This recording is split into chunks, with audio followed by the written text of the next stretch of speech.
now he's heading to space in a new thriller called Geostorm. And before we talk about it, I want to give you a sneak peek. This is my life's work, Max. Now, they said it was impossible, but we pulled it off, and it worked perfectly without fail, day after day, year after year. So what do people do with it? Turn it into a gun. I saw last.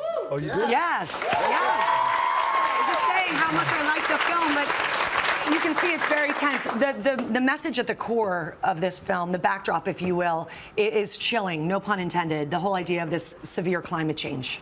Yeah, I mean, it's definitely a cautionary tale. You know, when it was first written, it was in the near future.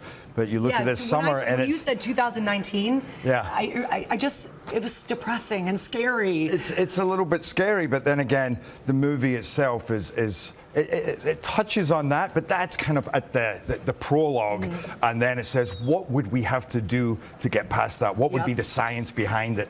And it's kind of, that's a goosebump moment when you see all the countries coming together, scientists coming together, and building this fascinating and involved technology that allows us to control the environment. Yes. But then where does that take us? Exactly. And you realize it takes you on a major thrill ride, is where it takes you. A major thrill ride. It's edge of your seat, but it's also, again, at its core, there's also a real family dynamic to this film. I know, it's kind of, it's a sci-fi, it's an action movie, it's a whodunit thriller, but like you say, of course, it's a very emotional family story about a father who's a scientist who's trying to become a good father. He doesn't really know how to do it that well. And also to be a brother to his estranged brother, it kind of flips the cliche of he's the older brother, but he's more like the younger brother, thinking he's always going to be helped out by his brother. And the two of them have to learn to work together to this race against the clock to save stop us. this, to save you guys. Yes.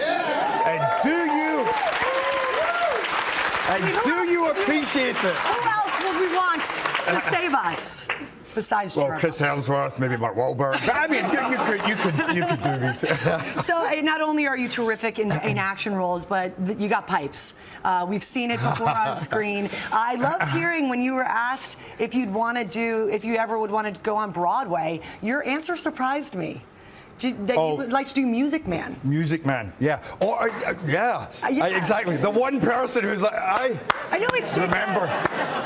That was 100 years ago. No, it's a favorite movie of mine and my manager's, and we often talk about it because it's an old movie, but it's a fresh story, and it's so entertaining and heartwarming. And the movie, I actually wouldn't mind doing the movie version of it at some point. Okay. You know, kind of, yeah. Let's make that happen. Yeah.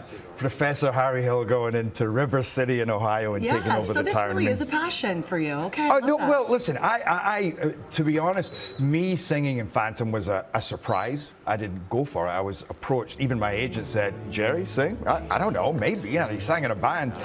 But once I knew I had the opportunity, I knew I could give everything to it. And since then, I've always kind of thought, somewhere along the line, oh my God, there's. I know. That's when I first interviewed you. Yes, movie that's a million years ago. Yeah. Well, you can sing, you can act, you're an action star, and Geostorm is terrific. We thank you so much for being with us. Thank you. Geostorm is great. It hits theaters on Friday, October 20th. Well, hey there, GMA fans. Robin Roberts here. Thanks for checking out our YouTube channel. Lots of great stuff here. So go on, click the subscribe button right over here to get more of awesome videos and content from GMA every day, anytime. We thank you for watching, and we'll see you in the morning on GMA.